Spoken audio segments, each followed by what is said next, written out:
It's Glenda MacDonald, the Story Finder, and with us today we have Tina Crossfield, the publisher of Crossfield Publishing, and Joanne Culley, our special guest, who is the author of Claudette on the Keys. First of all, just want to let you know that this is simply a practice session that I do with the authors. It's on my own personal YouTube channel. On Friday at 7 p.m. on the Crossfield Publishing YouTube channel is going to be the actual event. And there's a link to that in the Claudette on the Keys Facebook page. So you can check that out. And there's an event listed there. But also, if you know us and know about the book, you already have the link. Okay, so just a quick little introduction here. Joanne is based in the Peterborough area, so I'm just going to read a little bit of an acknowledgement for the area, a land acknowledgement. We respectfully acknowledge that we are on the treaty and traditional territory of the Mississauga Anishinaabe. We offer our gratitude to the First Peoples for their care and teachings about our earth and our relations. May we honor those teachings. Now, of course, this is a remote event, so I'm in Toronto, and we have a different message that might be sent there. And Tina is out closer to London, Ontario, and might have also had a different one. But because our guest of honor is in the Peterborough area, we're acknowledging this one. And this is just some background info. It's not part of the actual event. Okay, and then Tina, you're going to do your welcome. So I'm going to put you as the feature. She's just saying she can't hear you in the chat. Okay. But Joanne can hear me. Yeah. Can you hear me now? Yes. I hear you. Oh, good. Okay. That was an earlier message, and I think it was just during the transition. Oh. Yeah, there is the delay. Yeah, there's the delay. If you're watching, I've got like my YouTube is sitting on my phone right now, but there's a delay. So that's one of the reasons why we have to keep our external devices on mute so that we don't have the feedback between what we're doing live and then what's being shown on a delay. Anyway, so what I'm going to do then is Tina is going to be the one that I'm just have to remember how to do this now. Hang on a second. Okay, so what I'm going to just temporarily do is remove Joanne and I from the stream so Tina can be the main person. Welcome. Welcome to our virtual coverage of the launch of Claudette on the Keys by Joanne Culley. I'm absolutely thrilled to be presenting this book to the world. It is extremely well written, well researched, and is just a pleasure to read. Crossfield Publishing is located in St. Mary's, Ontario. We are about 90 minutes west of Toronto, and we are an independent press. We produce between 5 and 7 books a year. We're members of the Ontario Book Publishers Organization, and very active in that scene. Crossfield got started in Alberta as a publisher, and we moved from Alberta in 2013 to Ontario, and so it was a good move for us, but we do have a history that goes back to about the year 2000.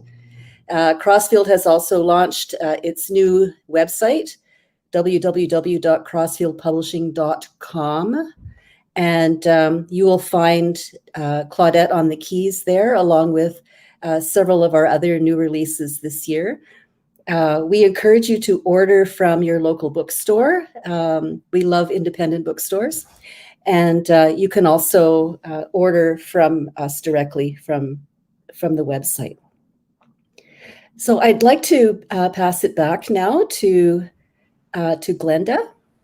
Okay, thank you very much. Okay, so what I'm going to just do then is I'll just, we've got a little bit of background on Joanne, and it just, when I was talking with her earlier today, I was saying that when I read her bio, I realized that I think I knew about her from her first book, which I'll mention in this description here.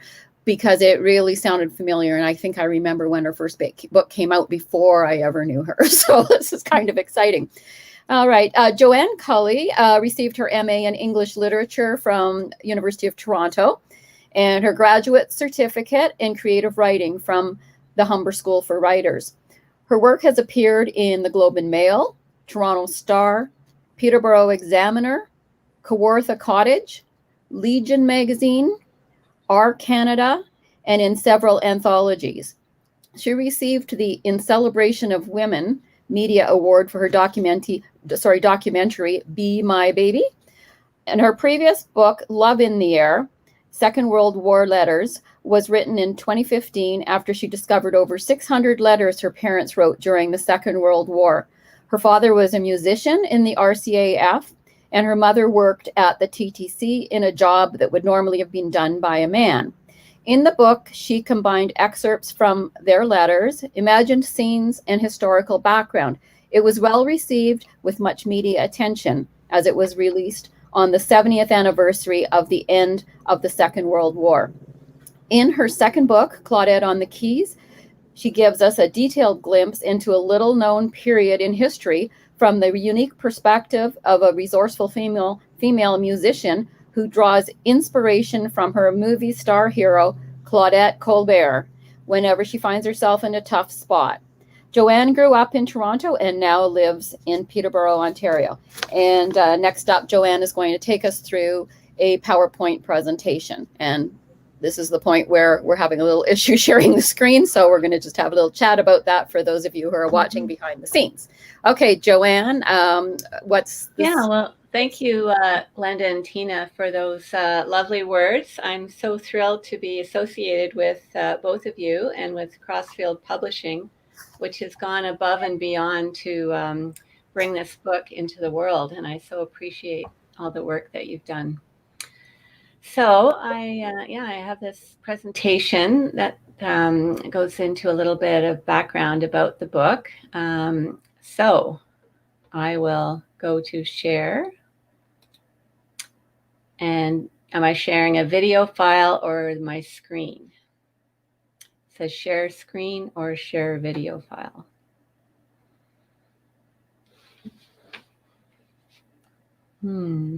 It would be share screen. Share screen, okay. And then it says screen sharing tips, and then it says share screen.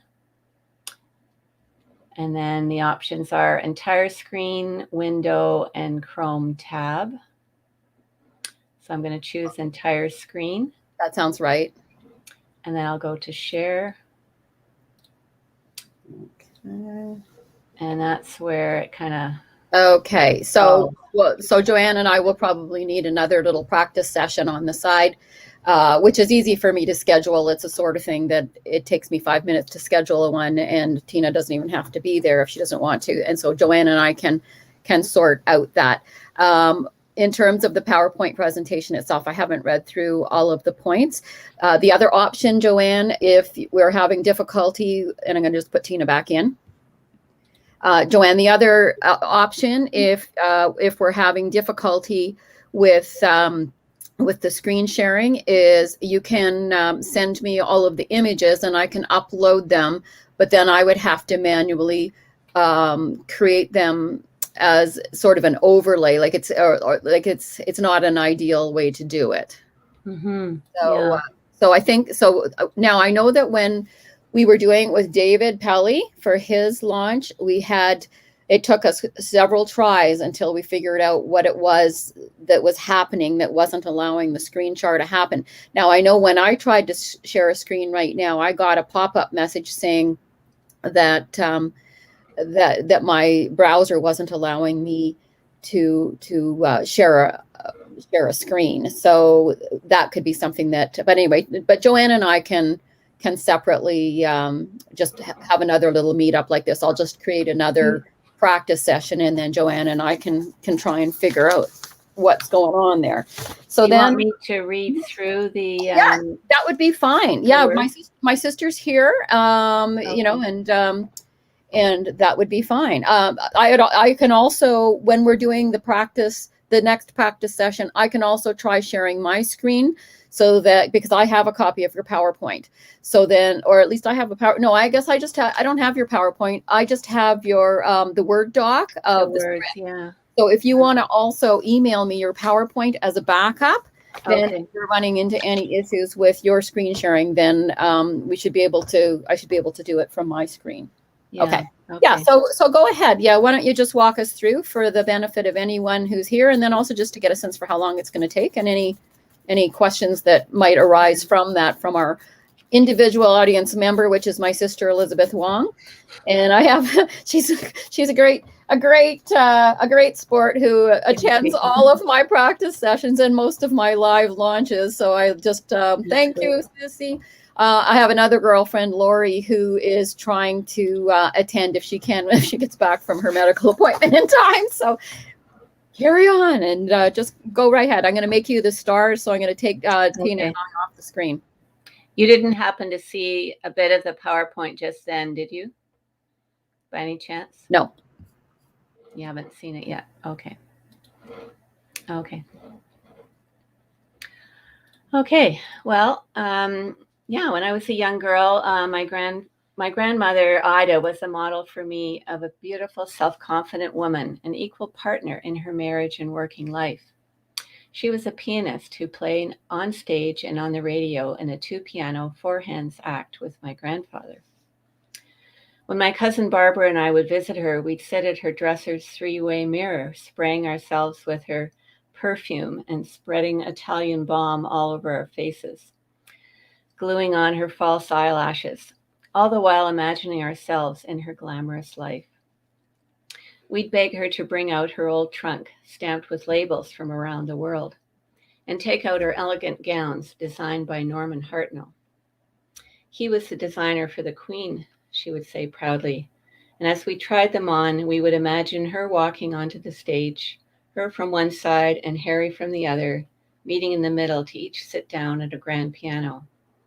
She'd be wearing a slinky gown with her wavy blonde hair and pencil-thin eyebrows. She entertained us by playing songs such as Tenderly, The Man I Love, and Stardust. Her hands flying over the keys, she'd look at us smiling and ask us what we'd like to hear next. I always wondered what led to her having such a glamorous life, but it wasn't until after her death that I found all the newspaper clippings, sheet music, and programs so that I could fit all the pieces of the puzzle together. Ida was a child prodigy, playing piano at a young age by ear.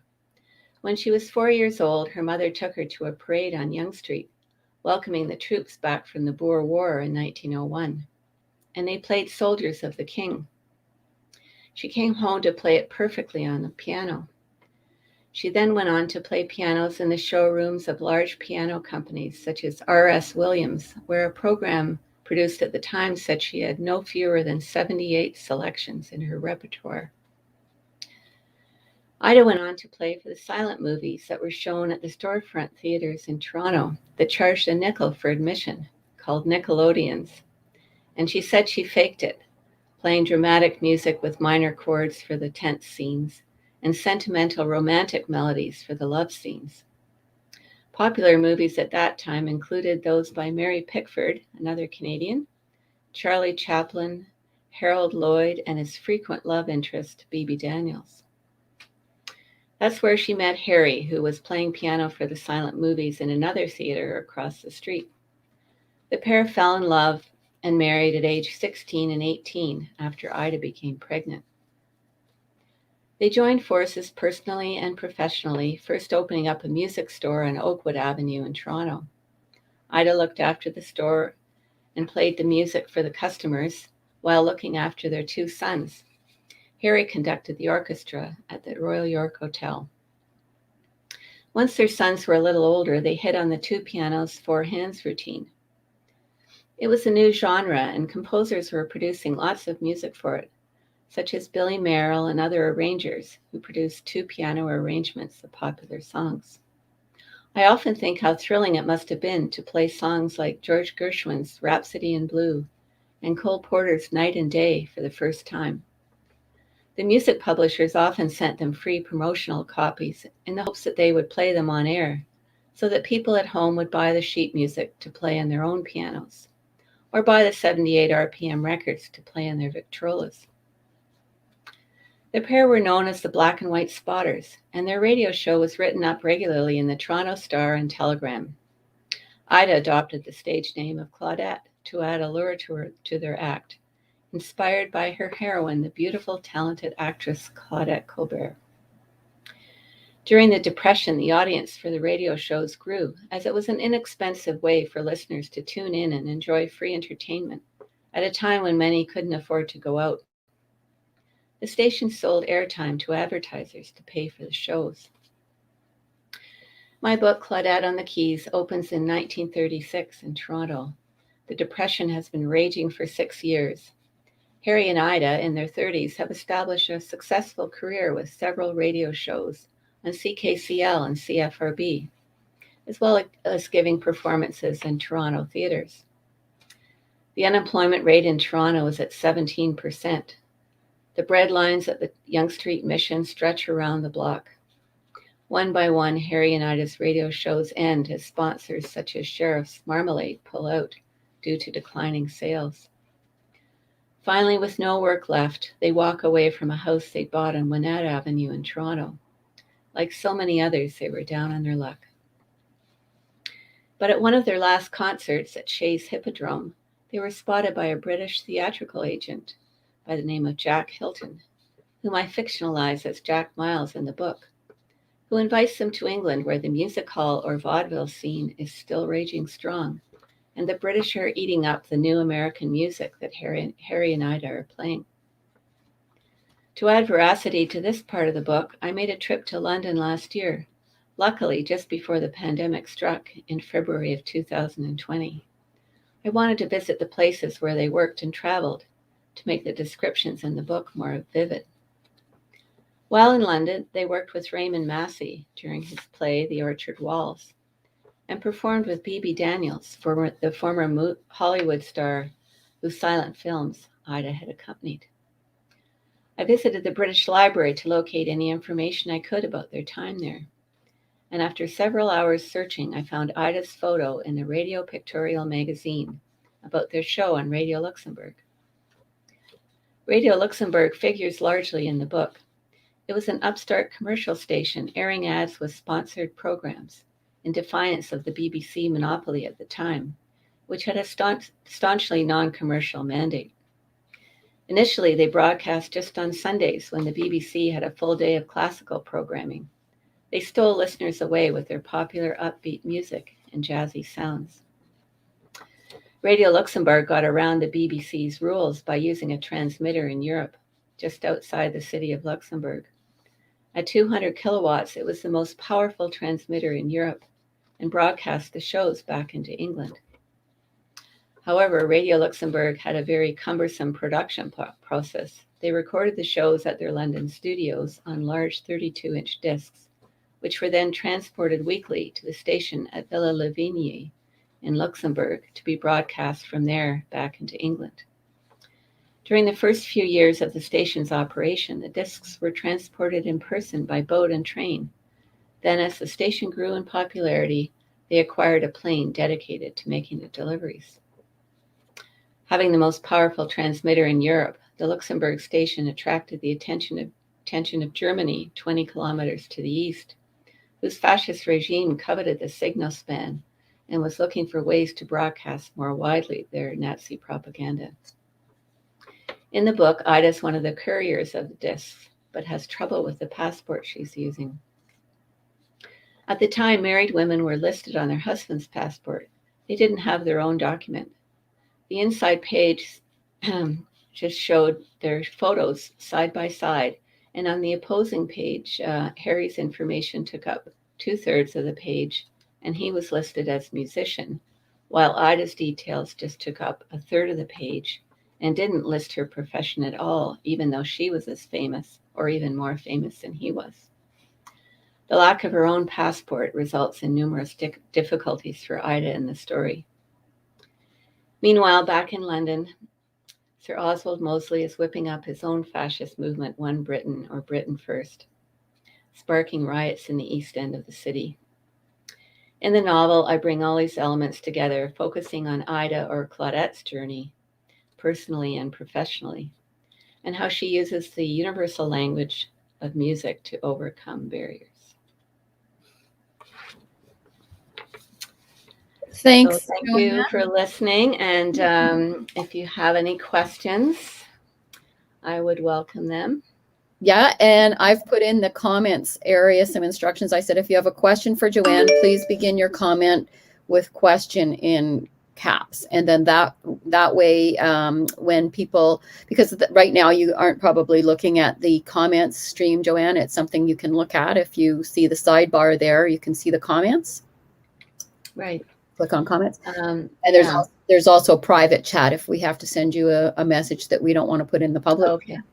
And but anyway, so sometimes my sister will ask a question, but I was thinking I could send you a couple of questions. Mm-hmm. Yeah, you could have on hand. Yeah, that sounds great. And then I can just say that, that these are some of the questions we've received from the from the Facebook page or something like that. Yeah. Yeah. Okay. So then after that, if people have a few. Okay. Now, one of the things that I had just messaged Tina was that makes this particular presentation unusual from all of the other launches that we've done is you're not doing any reading of your own work. Yeah. Well, I was thinking, reading out this PowerPoint is probably enough for people to absorb. And it's only half an hour long. So I was thinking it might be nice. It's true. And it's a long PowerPoint. And that is maybe, but I think this is where we need Tina's feedback on what is more important, the PowerPoint and all of the background info, which can be shared in a different way, or the sample of your actual work, which what's going to make people want to buy the book more. And I'm going to ask Tina what she thinks. Tina, you're on mute. You have to unmute yourself. In the, if you look in the StreamYard box where your face is, you've clicked on the. All right. Okay. Then I finally found it. Oh boy. Yeah. So this is where we need Tina's feedback because she's the expert. Yeah. I think with the PowerPoint and the images that go with it, I think that's really lovely. I think it's a nice length. It has a good story on its own and provides some background about the book. I think we still have room for another short reading from the book, if you'd be willing to do that. Okay. A passage that it can be one that shows off your wonderful lyric sentences and descriptions and excitement and Okay. And it can be total. You can have it without. You can say, here's a reading from chapter blah, blah, blah. That's all you need to say. You don't have to fill in any more context, but just read a passage that gives people a sense of your writing style. Joanne, I have a suggestion that might actually incorporate your PowerPoint with your readings. Is there any way that as you go through some of the PowerPoint areas where you're talking about something that relates to something in the book, is it possible to just read one or two sentences from the book to illustrate that connection to the background? Yeah, that's possible. It's just brainstorming. I'm just trying to think of a way. I know it sounds like you're concerned about the length of the event. We've found that most of our events, like trying to cram everything in a half an hour is from my point of view, unrealistic, because you could have quite a few question and answer things. And because it's recorded, if someone wants to leave, they can come back and watch the recording later. So I wouldn't be too concerned about the length from that point of view, unless there's some reason that you've got an event afterwards that you have to go to that you can't stay. Yeah, no, it's just, I guess I've attended a fair number of events, like either book launches or panels and things. And I find an hour sort of at night, it can be a little trying if someone's, had a full week of work, or, it's a Friday night. But that's why if we gear the most important information to the first half hour, then the rest of the time, like you can even say, that after the PowerPoint, there's going to be a brief reading if you'd like to stay for that. And then there'll be a Q&A. So we can give people the heads up as to that they're welcome to stay. The other thing I have that I'm going to just do now is, hang on one second. I'm going to just, I'm going to just show you how easy it is for me to do this. 1 second. Banners, 1 second. Oops, nope. Hang on a second. Yeah, I can also shorten my little blurb. I mean, this launch is not about me. No, but I think it's about you. interesting to hear. I think it is interesting to hear it. So I wouldn't want you to do that, Tina. Yeah. No, My publicist says, remember, it's about the book. It's about. Yeah, and you were the one who published the book, so we need to know. But I wouldn't try to insert new material into the PowerPoint. Okay. I think it flows along really well. It tells a very nice story in its own. And I would like that to stay as Joanne has put it together. Okay. And then I think just a little reading, maybe 5 minutes or so. Just to, and here is a short reading from page, and then just read it. Okay. Okay, and I'm just going to play something quickly so you can see another option that we also have that I was thinking that we could use as the outro, so that when we are finishing, hang on a second here.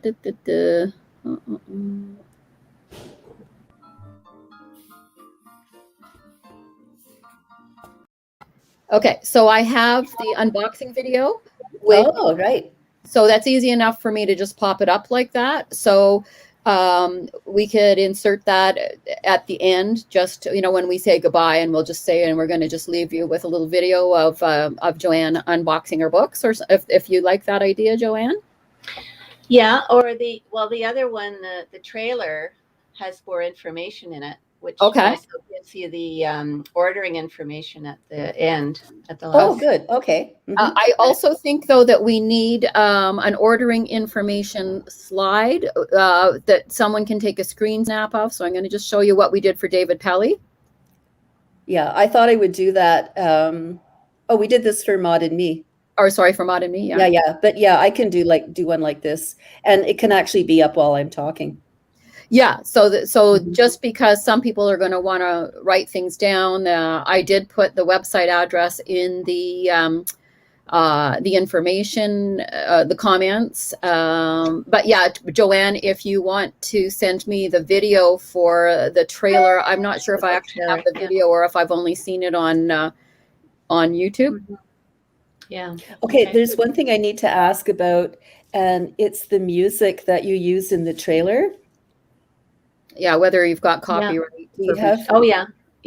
Oh, good. Yeah, Okay. Asher Farber, he's a friend of my son's. He recorded it especially for this.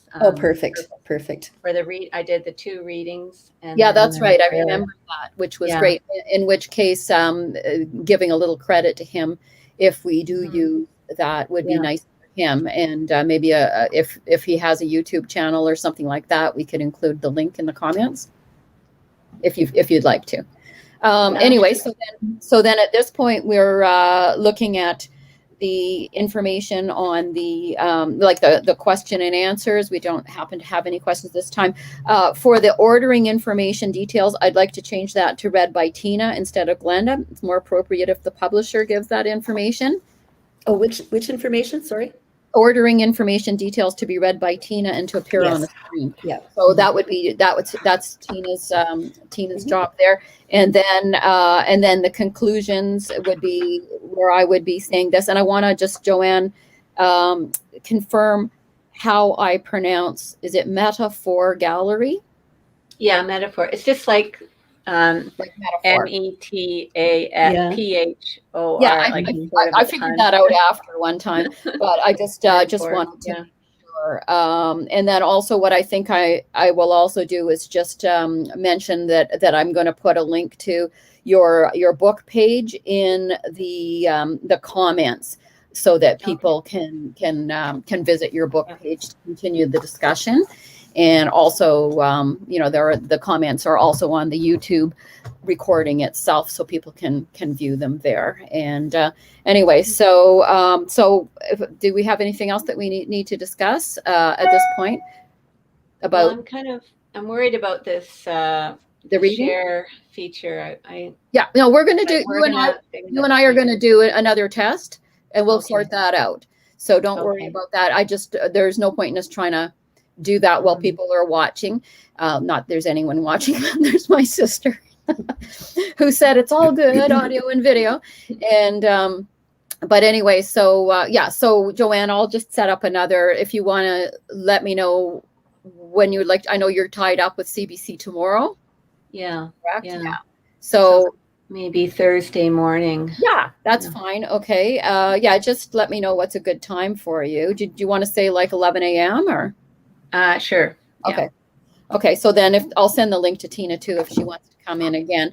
Yeah. So I guess we just have to work on the agenda a little bit just to flesh out a few things so that we're all working from the same timeline. And then also if Joanne does wish to do a short reading, where that will be. And we need Tina's ordering information slide.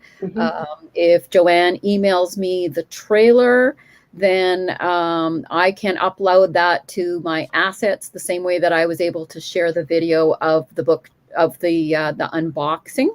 So because you could certainly share that yourself from your own screen, Joanne, once we get your screen sharing going. So it could go either way, but it's not a bad idea for me to have your materials as a backup just in case there's any. Yeah, one thing that we were conscious of in our previous launches was that Glenda has a hard wire, so she's not working off of Wi-Fi. Now, Joanne, is it Wi-Fi that you're working on mostly? Okay. Yeah. And me as well. So if Glenda has everything as a backup and something, some internet, who knows, with Wi-Fi can be flaky. Glenda with her hardwire has a secure connection and could just smoothly. Yeah, in terms of buffering and stuff like that, probably it's a little bit easier to play a video or something like that. It's very smooth when I play a video, but I think it would probably be just fine from your Wi-Fi as well. These aren't, huge files. They're small videos. Yeah, we've worked with enormously large files before. So, yeah. So will we be able to see any of the participants? No. Or are they all? They're just in the chat. But some of them, when they're in the chat, they're identified. Yes. Sometimes there's a picture or a name or a handle. That would be their YouTube profile. Yeah, on YouTube. Yeah. Yeah. So if they're watching now, the thing is, you don't have to be on YouTube to watch this. That link, Joanne, you can give anybody. You do not have to have a YouTube subscription in order to view that link. That link can be viewed anywhere by anyone. Okay. Yeah, I'm just looking at your sister's comments here because I was in the private chat. So if you go to comments, then you see who's commented on the YouTube. Yeah. Oh, Rhonda says practice now if you like. There is no problem. So she's saying if you want to keep trying on the screen share thing, we can give that another shot. Unless it's up to you if you'd like to try that again now. Tina, sure. Tina may remember. Tina may remember. Tina, why don't you try a screen share? There's a couple of steps. Okay, let me just bring up a file here that I can look at. Yeah, I'll also try. Like if you try a share screen, not share a video file. Click the share screen. I know when I click that, it says my browser has blocked my screen. Click the screen icon in my address bar to allow access. But I had to allow Chrome. I'm just trying to. Okay, you know what? It's in the browser link. if Joanne, if you look in the browser link where it's just like there's an X going through, like next to HTTPS StreamYard. My thing has a diagonal line going through it, and I have to actually click on that to allow it to. So I unclicked the blocked temporarily, and so now I'm going to try and share again. Oop, we've lost Joanne. She's gone. Okay, so because I think the thing is you have to clear your desktop off a little bit, otherwise you don't know what is going to show. Other people are seeing stuff. So I'm going to say, oh, there she comes. Okay. I clicked on the X, and that was just closing the whole thing up. Yeah. So what I discovered is that in the StreamYard, like on your browser tab, where it says HTTPS StreamYard, right next to that, there's a little video camera icon. So when you hit share, if you see an like a diagonal line running through that, click on that little video box, because right now I just did that, and it says I have granted website additional permissions. So can you look at your browser address there and see if you're... Well, it just says StreamYard.com. To the left of it, what do you see? Yeah, and there's a little lock. Okay, a little video camera with a line. Oh yeah, there's a little video camera. Yeah, so you have to unclick. You have to click on that so that you get rid of the diagonal line to allow permissions to share your screen through StreamYard. Okay, allow. Yeah, it's right in that address bar. Yeah, all you have to do is click that little video camera beside the address, the URL. Yeah. Okay. We may have this solved. Okay. And then close it up. Yeah, you just have to. All you have to do is say allow permissions. Okay. Because if you click, so shall I try it again then? Yeah. Try again now. So I'll go down to share. Yeah, share Screen. Share a screen. And then go to my PowerPoint. Yeah. Can you see anything? Not yet. No. There's an additional step though. You actually have to.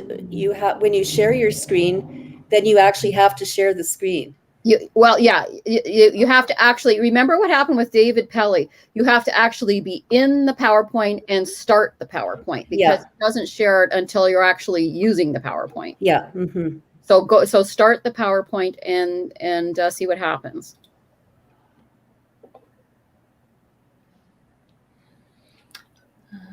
Okay.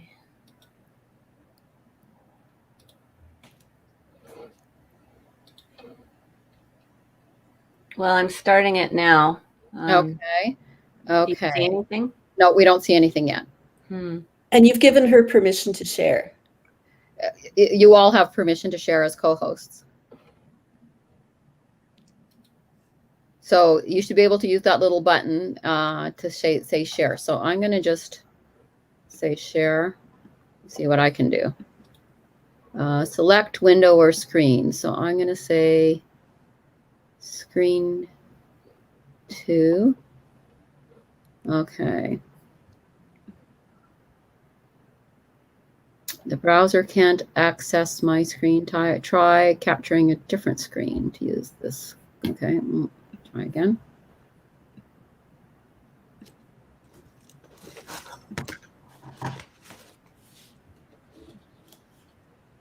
Okay, and that didn't work. Okay, so I'm having some issues doing it as well.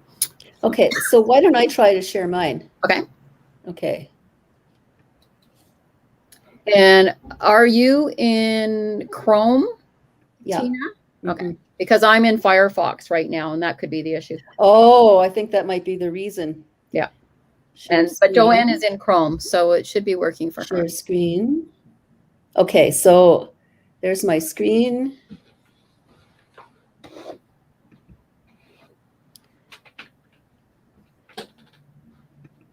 There we go. Got it. Okay. So whatever Tina did worked.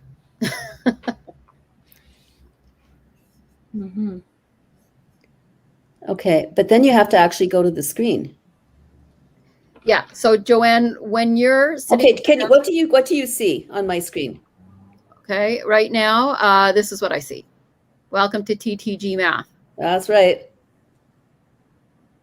That would be right. And then I Because can go to right now, what we're seeing is Joanne's webcam. So Joanne, if you said, so Tina, when you said share your screen, and you when it gave you the option and it said share screen, and then it was select a window or a screen, what did you say? I said screen. And then it showed, I'm gonna stop sharing right now. Okay. So what I did was, Yeah. So do it again and just walk it through the exact steps. Okay, so I enlarged it to see all three of us. Can you see what I'm doing? No. No. Okay. I can see Glenda, myself, and you, Joanne. So I go right to the bottom, and there's a black taskbar that says mute, stop cam, cam mic, and share. So I'm going to click on share. Then it says video file or share screen. So I'm going to click on share screen. Then it has screen sharing tips. Okay. And I'm going to say share screen. Okay, so what has come up now, I have a bunch of things happening on my desktop, but the one up front is my PowerPoint. So I'm going to pick that one and share it. Okay, and it came up now. Okay, so you should see it. Yeah, we see it. Okay. So there's a step that she just did there when she clicked on the PowerPoint something. Yeah, and then I can just open then my PowerPoint's already open, but then I can go to my PowerPoint and you can see welcome to TTG Math, right? Yeah, that's what we saw. Yeah, I'll put it back up again. Yeah. Okay, and so if I go to slideshow, there's my slideshow, you can see that. And then I can go to different slides in my slideshow. And you can see all this, right? Yep. Mm-hmm. Yeah. Okay, because I can't see myself anymore. The only thing I can see is my screen. We can see you. Okay. Now it's possible. I was thinking, because you've made it full screen. That's the other thing, Joanne. That's what it was. You have to make it full screen. So when you open your PowerPoint, make it full screen, because that's what David wasn't doing, I think. Oh, okay. Okay, so full screen. Hmm.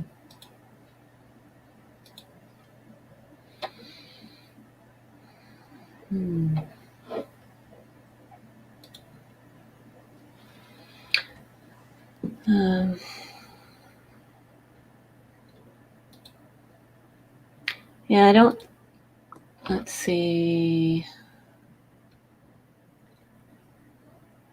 I don't see where to choose that full screen option. It's usually just the little box in the right corner of the PowerPoint. Okay. Mm-hmm. But on the other hand, Tina, did you use full screen? Because if you use full screen, then you can't see that little sidebar to side. I guess you can't use full screen because.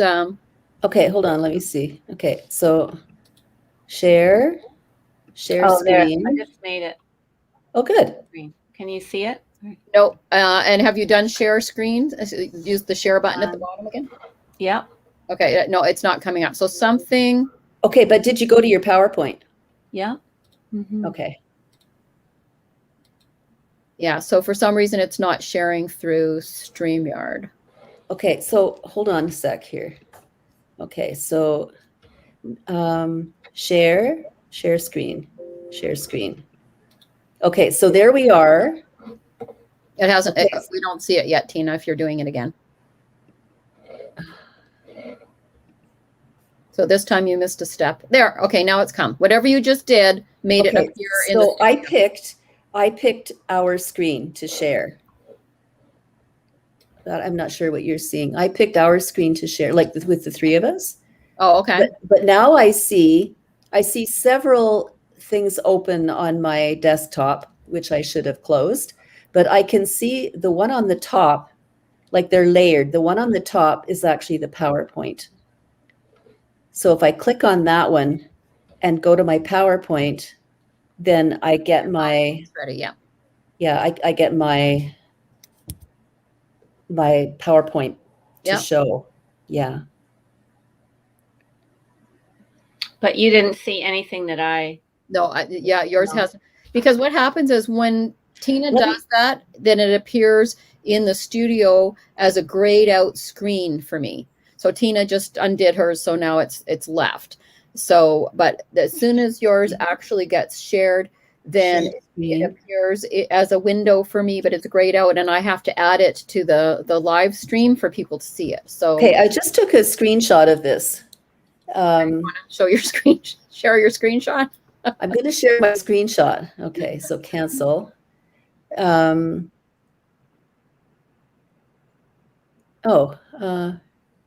Make sure you click share on the modal and not, okay, I get it. Okay, so, all right. I'm just going to go to my email. Okay, so, and okay, I'm going to send you an image if you want to go into your email. Can you put it in the private chat? Or I don't know if the chat, you probably can't. I don't know if I can do that. You do a screen snap in the chat? I don't know. If you could try and slide it into the chat window, I don't know if that would work. More things to learn. Yeah.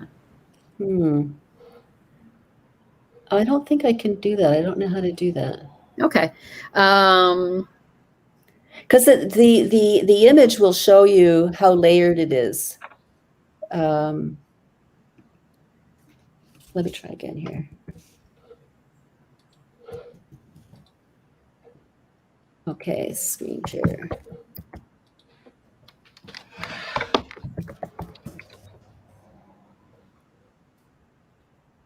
Yeah, and don't feel bad, Joanne. We had it took us a long time to get David Pelly's set up as well. But the minute there was just something that he was doing that wasn't quite right. But the minute he figured that out, smooth sailing from there on in. So don't let this distress you. This is why we do practice. Okay, maybe I can show. Okay, hold on. You know, if you want to email me the screenshot. Yeah, I just did. Okay, and did you do it to my work email or my personal email? Did Glenda MacDonald? Okay, let me just see if I got it. There, okay, I got it. So what I'll do is I'll just add that to the, I'll just, okay, hang on a second. Oh, there were 2 attachments, I think. Okay, one second. No, I sent it to both of you. So okay. Yeah, so I'm going to now just put that in the hang on a second, the branding here. Can you see this screen? Can you see my screen? Not right now. It doesn't. No, you didn't. There's nothing. Yeah, okay. It's because you have to click on what screen you want to share, and I want to share my PowerPoint screen. Right. So I click on the little tiny one in the middle.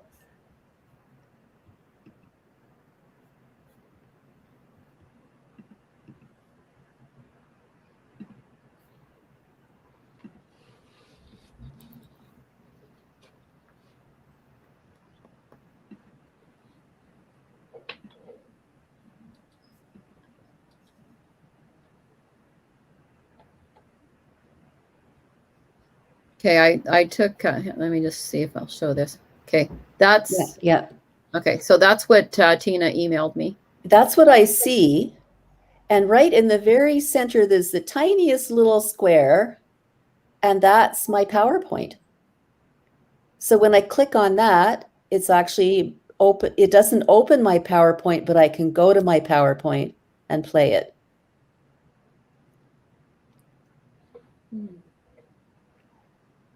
So when you click on that, it tells StreamYard, okay, we're going to show the PowerPoint screen.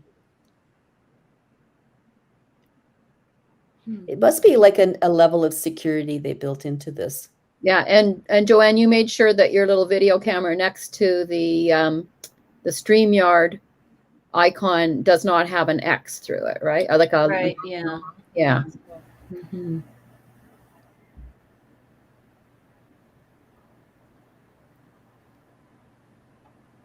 Hmm.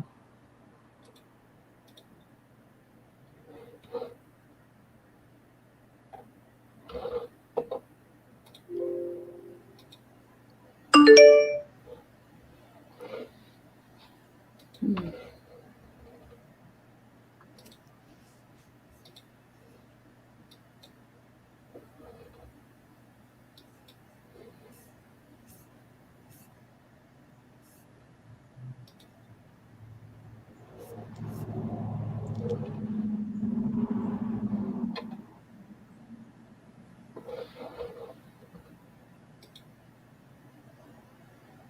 Yeah, and you said you are in Chrome, right? Yeah. Yeah, okay. Because I was in Firefox and I couldn't do it from Firefox. Yeah, Firefox, Firefox has some blocking things in it.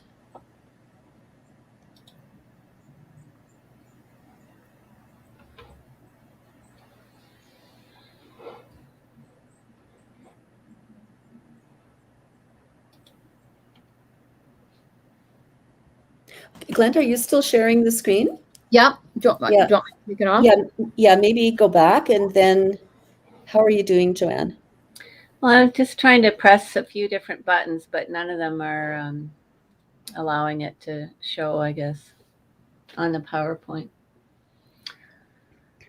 Yeah, I'm not quite sure what the problem is. The other thing I could do is just hold up the pictures because I've got them all as separate items. Well, but that's the other option, as I said, was that you can email me all of the images, and in the same way that I just go like this, I can just. But then the only problem, hang on, that when I do that, the problem with that is that your face gets covered up because that's considered an overlay. It takes over the whole screen. So the beauty of the PowerPoint is that it allows you to have your face there while you're talking at the same time as the image is beside you, which is ideal because normally what I would do would be like this. It would be like me plus like it would be you, like a small you, plus the big PowerPoint. Well, we could do that. Well, Well, Tina, I mean, the other option is Tina could share your PowerPoint, and be the one that moves things along. In other words, Joanne could read it, but then Tina would just watch the script and then move to the next slide. Right. I tried to send it to you, Glenda, but it said the file was too big. Okay. Yeah. You'll need to send it by WeTransfer or something like that. Right. Do you know about that file service? I've received things from it, but I don't know if I've sent anything. Yeah, it's fairly easy to use. Yeah. Here, I'll send you the link. But Tina really only needs the images, right? Yeah, but the images will be too big to send by email. Okay, that's true. Okay. Yeah. So Joanne, I'm going to send you by email that link to WeTransfer. Okay. It works just like email does. Yeah. And it's free. Okay.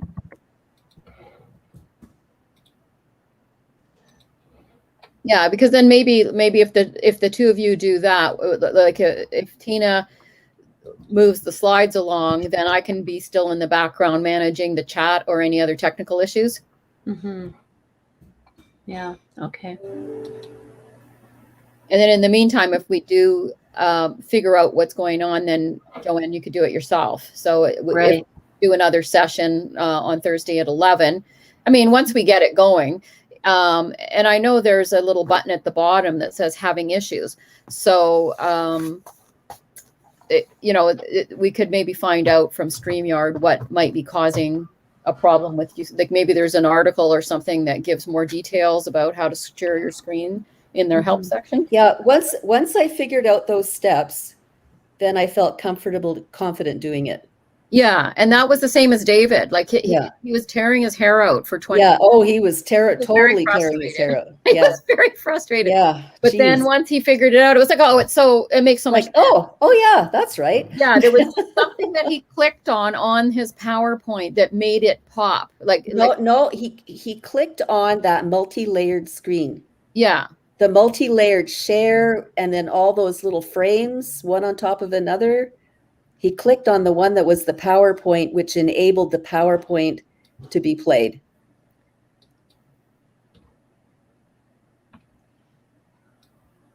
Because the thing is, like, my PowerPoint is up, ready to go. Okay, I click share, then I get all the little rectangles showing multi-layers of screens. Yeah, because you're saying share my screen, but when you're doing that, it's showing the screen before you've started the PowerPoint. Yeah, no, I've started, the PowerPoint is up. I haven't played it yet, but it's up on the That's what I screen. mean, before you hit play. Yeah, so I have to enable that before I can play the PowerPoint. So when I go to that image that you showed, that I sent you, that has all those tiny frames, frame after frame. The one in the very center is the PowerPoint. So if you keep going in, like on top of the box, it's got the blue bar. Yeah. So I want the tiniest screen. So you go to the initial, like the smallest middle. The smallest middle one. If you click on that and then click on your PowerPoint, open your PowerPoint. Because that little tiny, you have to give that permission, and then you can go to your PowerPoint.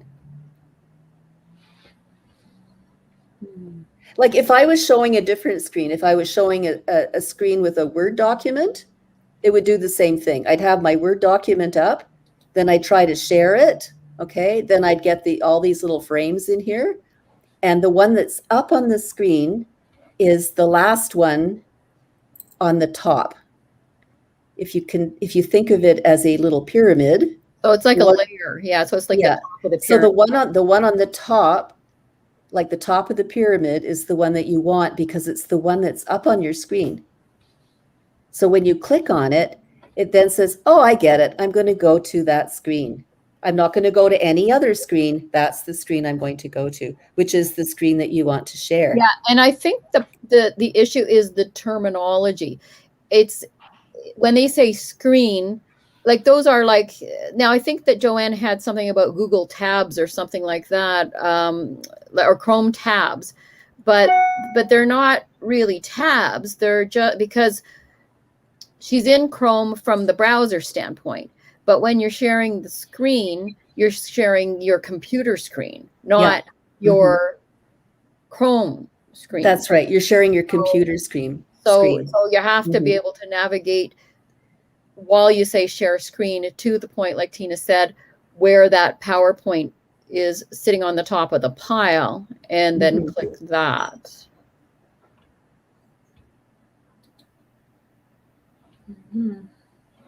Okay, so maybe Glenda, stop sharing yours. Okay. Because I think maybe we can only share one screen at a time. No, yeah, no, it would share. We can share as many screens as we want. Oh, really? Yeah, because what happens was I can have up to 9 co-hosts. Oh, okay. So they just count as co-hosts. Oh, okay. Okay, I think we're almost reached the frustration level. Yeah. So Joanne, we'll go with the 11 o'clock on Thursday, and in the meantime, I'll research to see if there's some guidelines I can find to help you out. Okay. But as I said, you're not the only one who's had an issue with this.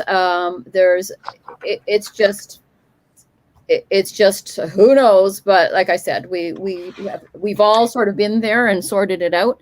Okay. And as a backup, if you have Tina have the PowerPoint, then she'll have the script, and she'll know from reading the script. And like if she does, like what I did was I printed out your script, so I had a hard copy of it in front of me. So if Tina just has the PowerPoint without looking at the sidebar, and she's showing the PowerPoint, then she'll know when you're finished with that particular section. You can just look up or something, and prompt.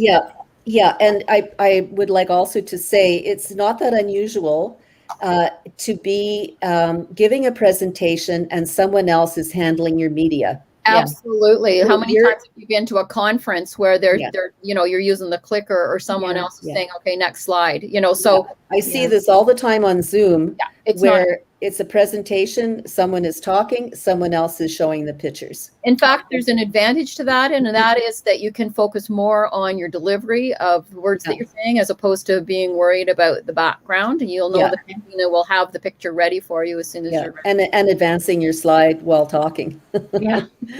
So it'll be fine. It'll be fine. Okay. So what I'll do now is I'm just going to read the conclusion, and then I'm going to end the broadcast, which will keep us in the studio, but nobody, like the public, won't see it. As soon as I hit end broadcast, it goes offline and the YouTube recording ends and everything.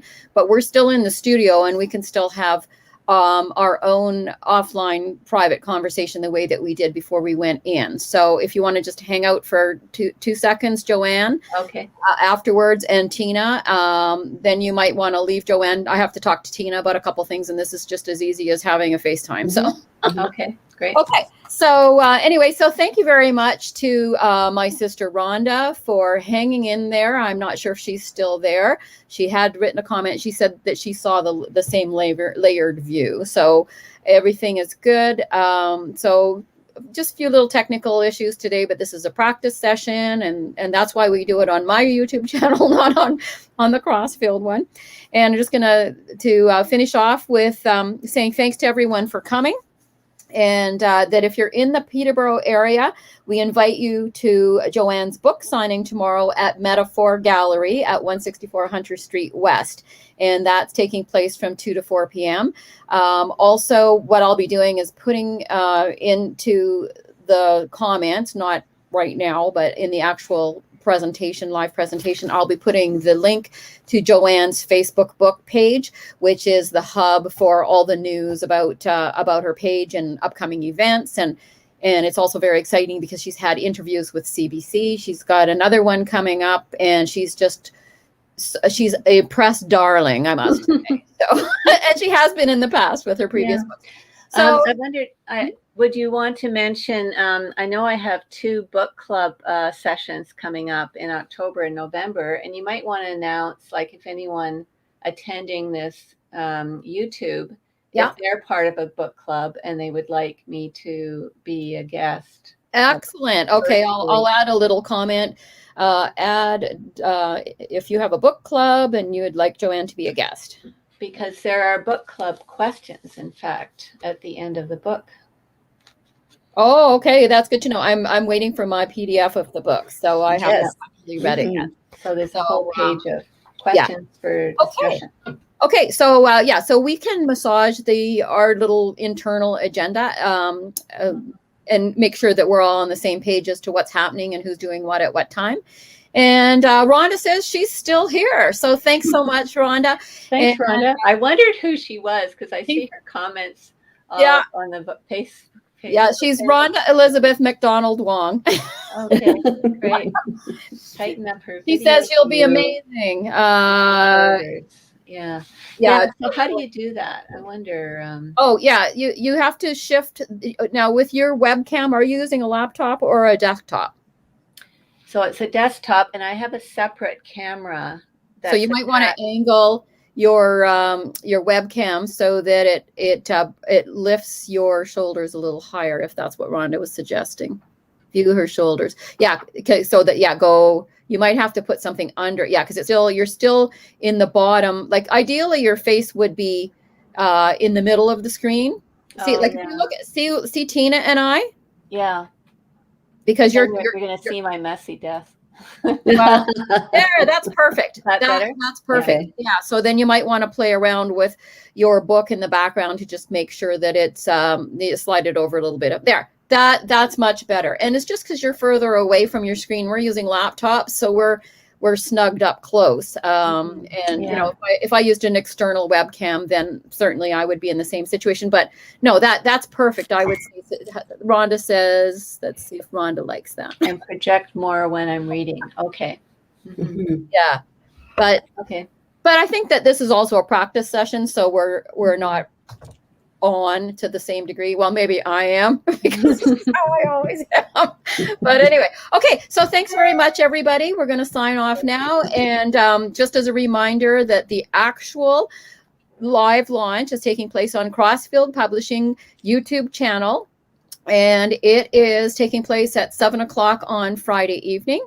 And it's available to anyone, whether or not you are a subscriber to YouTube. So you can certainly share that link with other people. Please share it on social media and help us get the word out so that we can have lots of attendance. The events do get recorded. What will happen with this practice session is I'll probably at some point fairly soon change it to a private viewing thing so that it's not a public file, although I may leave it up for a bit because it's on my channel. But then with the one on the Crossfield Publishing channel, then that will be available for viewing after the fact. So anyway, thanks very much, everybody. And I'm going to end the broadcast. And as I go out, I am just going to play a little bit of the unboxing video. And let's see where it is.